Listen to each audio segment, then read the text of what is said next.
Bonjour tout le monde. Voici notre troisième volet du Tour du Finistère qui nous emmène de l'archipel de Molène à l'archipel de Glénan. Nous partons de l'Aber-Île-Du où nous avions passé la nuit.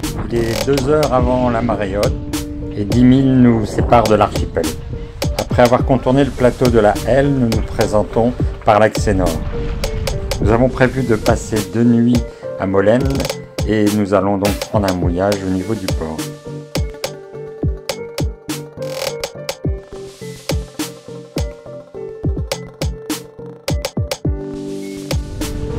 Les coefs ne sont pas très élevés, ce qui va nous permettre de passer 2 nuits en gardant suffisamment d'eau sous la quille. Bon voilà, c'est par là-bas qu'il faut aller tester la hauteur d'eau.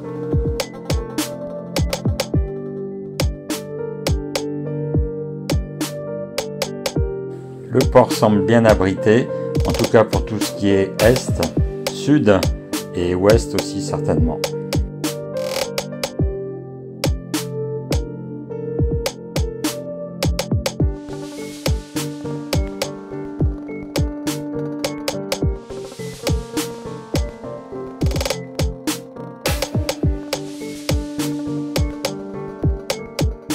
Le temps étant redevenu estival, c'est parti pour une première exploration.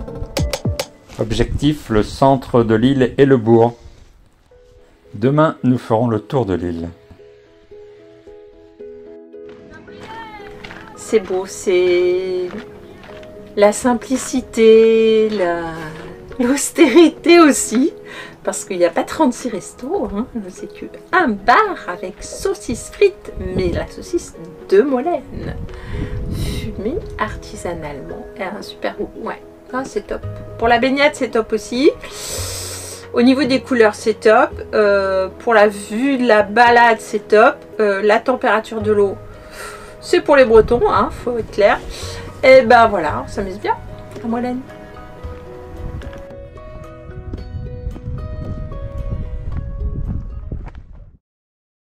L'austérité, c'est juste parce qu'il y a un seul bar resto? C'est ça ta définition des critères d'austérité? Non, c'est la simplicité, c'est-à-dire on fait avec ce qu'il y a. On sent que c'est voilà, que c'est modeste et tant mieux, quoi. On est loin de la civilisation des excès de consommation.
faut redescendre un petit peu quand même la route. Donc, direction Camaret.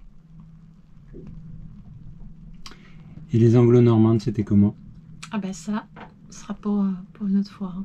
Pourquoi? Ah bah demandez au capitaine pourquoi. Le lendemain matin, les premiers sur le pont sont les pêcheurs. La nuit a un peu plus bougé que prévu, puisque le vent est passé du sud à l'ouest, et donc on a vu que le clapot arrivait à faire le tour de la jetée. 7 heures du mat, c'est notre tour maintenant. Alors nous partons à mi-marée descendante, pour avoir suffisamment d'eau encore pour sortir, et pour également bénéficier du jusant pour finir le passage du four. Alors nous ne tenterons pas de faire le Ratsin en direct derrière parce qu'on y arriverait avec le courant à contre, et même s'il y a du vent, eh bien on a une houle qui serait contraire et qui est annoncée à 2 mètres, donc on ne va pas aller voir ce que c'est.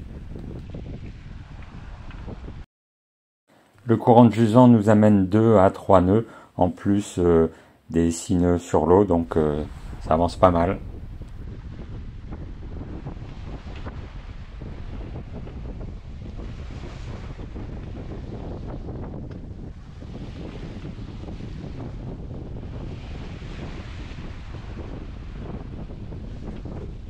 Alors Philippe, qu'est-ce que tu avais à nous dire?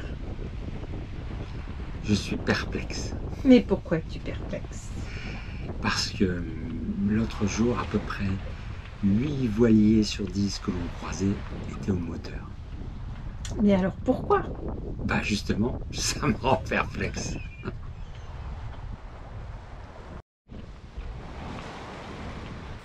En approchant de la pointe Saint-Mathieu, la mer devient un peu plus cassante. On était certainement jusque-là protégé de la houle de ouest par l'archipel de Molène, et ici, ça n'a plus l'air d'être le cas.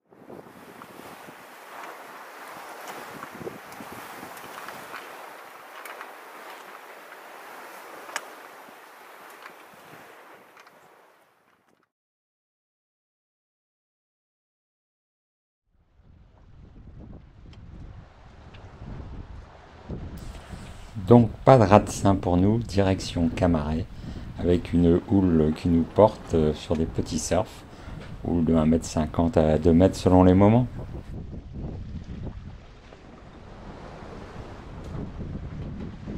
Bah oui, parce qu'on est quand même là pour le plaisir, on va pas chercher à se mettre dans des difficultés inconnues. Et je crois que Martine aime bien Camaret, alors on va dire que c'est pour lui faire plaisir.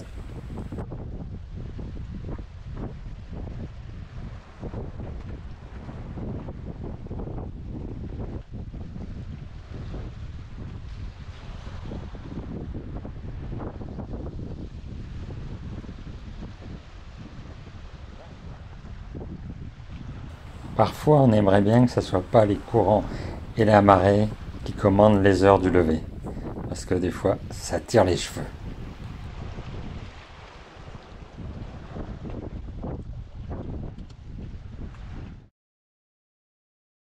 Prie de l'excuser parce qu'elle n'est pas coiffée, mais bon, on est quand même parti de Camaret. Ah, je suis pas rasé, bon d'accord. Match nul. Donc on est parti de Camaret à la marée basse, en espérant arriver vers l'étal au Ratsin. Normalement il devrait y avoir petit à petit plus de vent, et puis s'il y a assez de vent on va jusqu'au Guilvinec ou dans ce coin là. C'est ça? Bah oui. Au Guilvinec il y a du merlu. Le merlu. Sinon c'est beau. Magnifique. Ça paysage magnifique. La camarade. Image magnifique. Toujours les tas de pois. Trop beau. Tout lingué.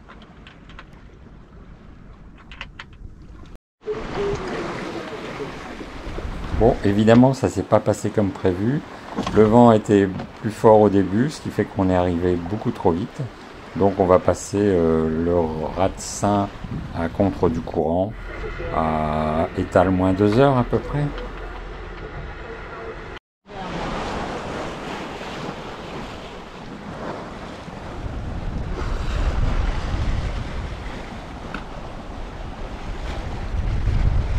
Ici parce que de l'autre côté ça a l'air clean, hein, juste là.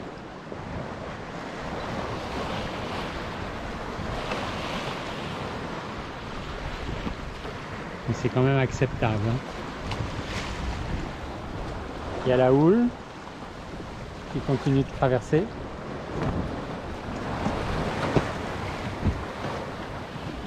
Bon, pas de chance, le vent faiblit juste au moment où on a besoin de lui. On entre dans une zone un peu déstructurée avec houle contre courant.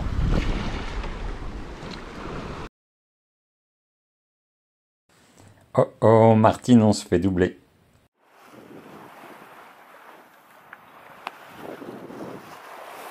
Il semblerait que Tevnek va se faire bouffer par un Brittany Ferries.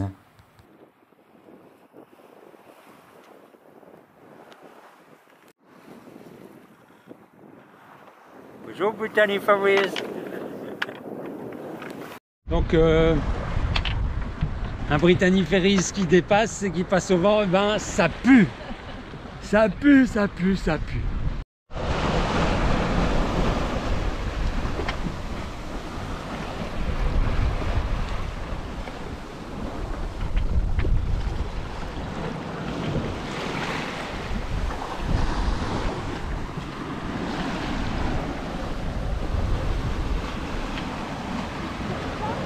Ouais. La garde, c'est bientôt... Ça redevient lisse là. Ouais, dans 300 mètres là. On est sorti de la zone.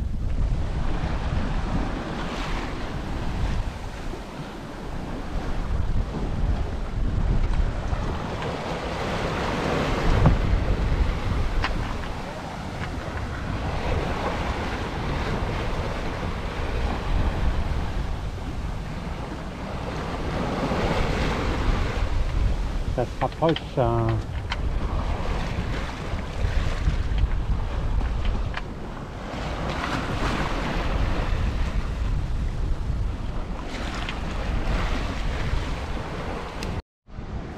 Bon, 5 nœuds sur l'eau et 2 nœuds environ sur le fond.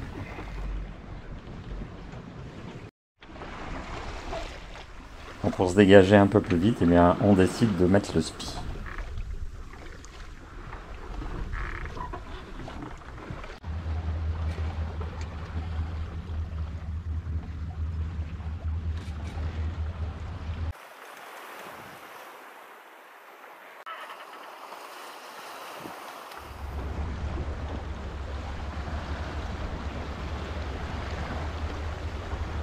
Bon, c'est le moment où il va falloir faire un choix.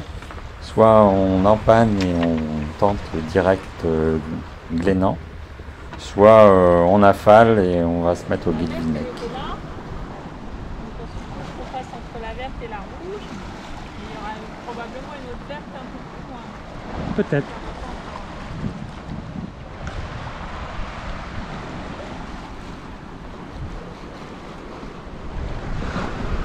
Je vois le phare Ouais. Le phare 2. rouge de Guilvinec. Ah. Je vois une marque rouge un peu devant. Et après, je vois le phare. Bon, les îles de Glénan, ça sera pour demain.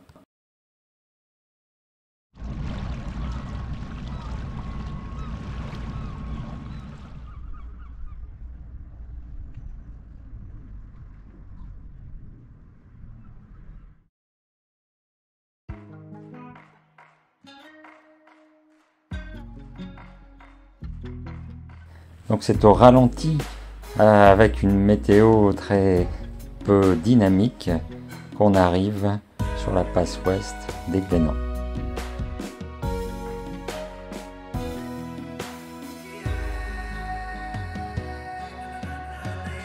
Résumons-nous, au nord il y a des rochers, au sud il y a des rochers.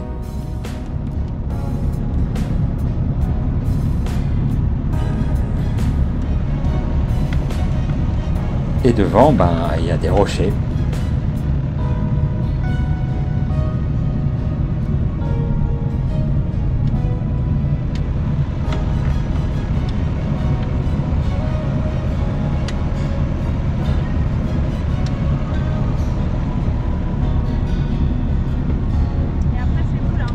Ça va être dans la trouée là, mais pas maintenant.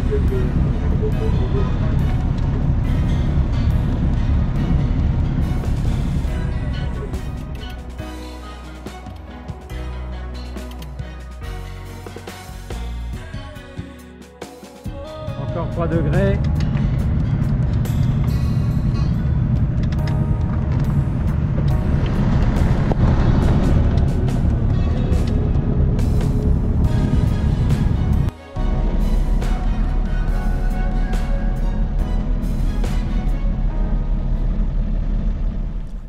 Oui.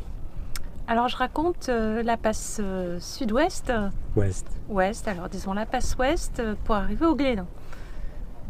Donc en résumé, faut pas y aller quoi. Hein.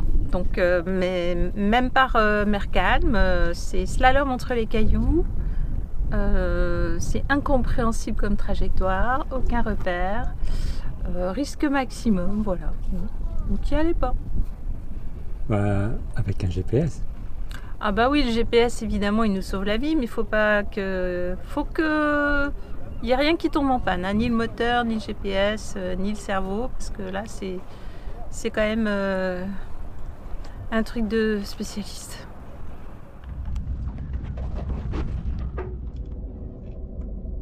Ah, je commence à cuire au soleil. Ça cuit? Ça cuit. Ah mais je suis pas coiffée. T'es pas coiffée? Ah ouais, ça va être bien pour paddle là. Je finis ça puis c'est j'y vais. Je sais pas qui même me suivre. Hein. Si tu veux essayer quand même de monter sur mon paddle ou si tu veux gonfler le tien.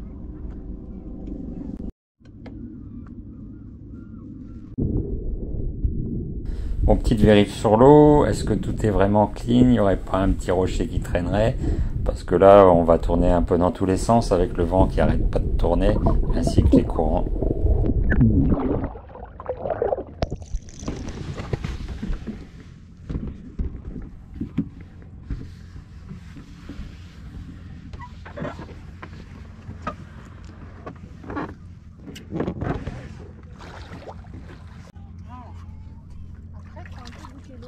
Comment que ça marche? On m'avait dit que c'était stable. Surtout, mets les pieds au milieu. Voilà. Au milieu?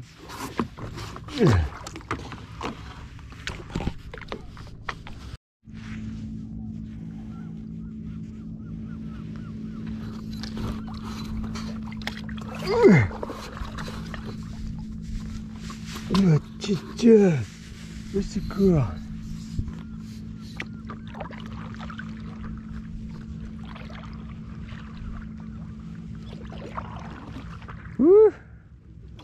Pourquoi j'ai pris le plus petit? Oh non, je suis plus gros.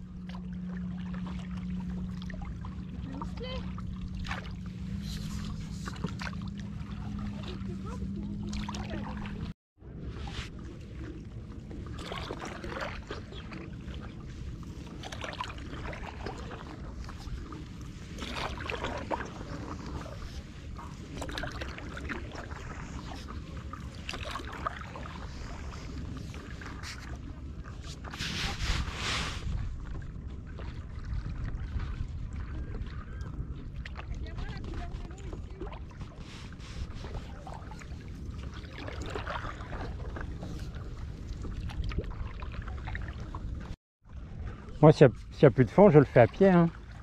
C'est beaucoup mieux.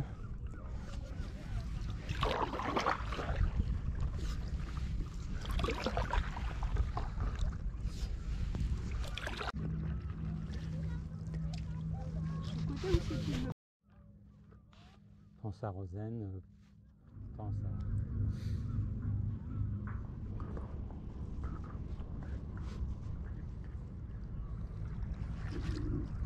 T'as de la chance pour ta première session paddle. C'est jamais aussi lisse que ça, quoi. Du millénaire. Conditions idéales. Top, hein?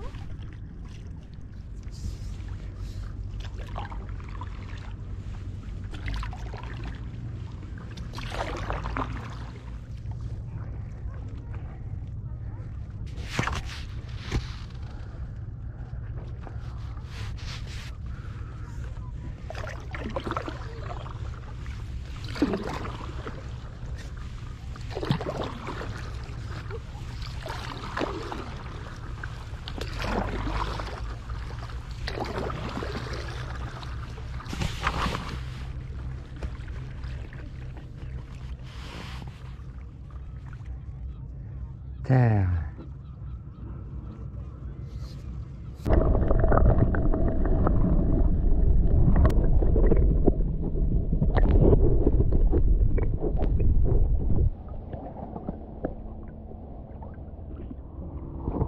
Le temps parfait pour une escale à l'archipel des Glénans.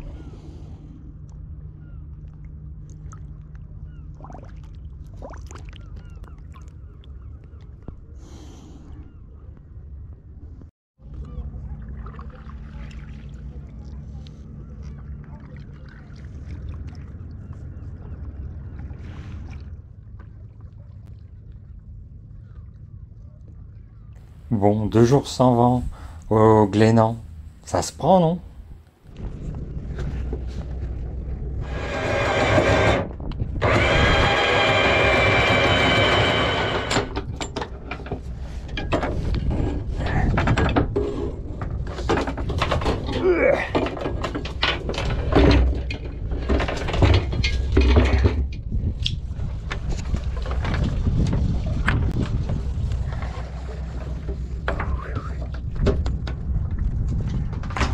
Ok, tu peux partir là.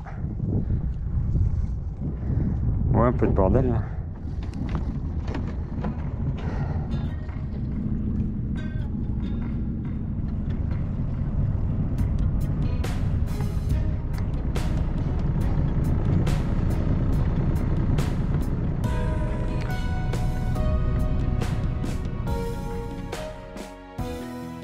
Donc le vent doit revenir vers 13 h. Donc on se met en position pour continuer notre route. On va dire que c'est parti.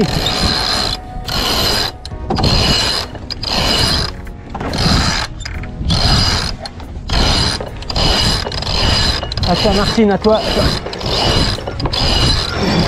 Vite, Philippe. À toi Martine.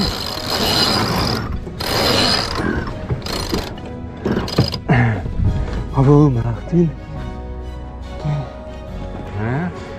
Hein? Oh bah oui. Oh bah oui, validé. On dit que c'est validé.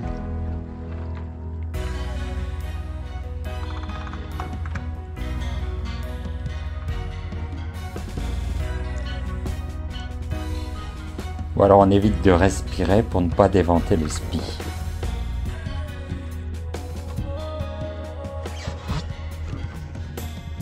Salutations île de Glénan.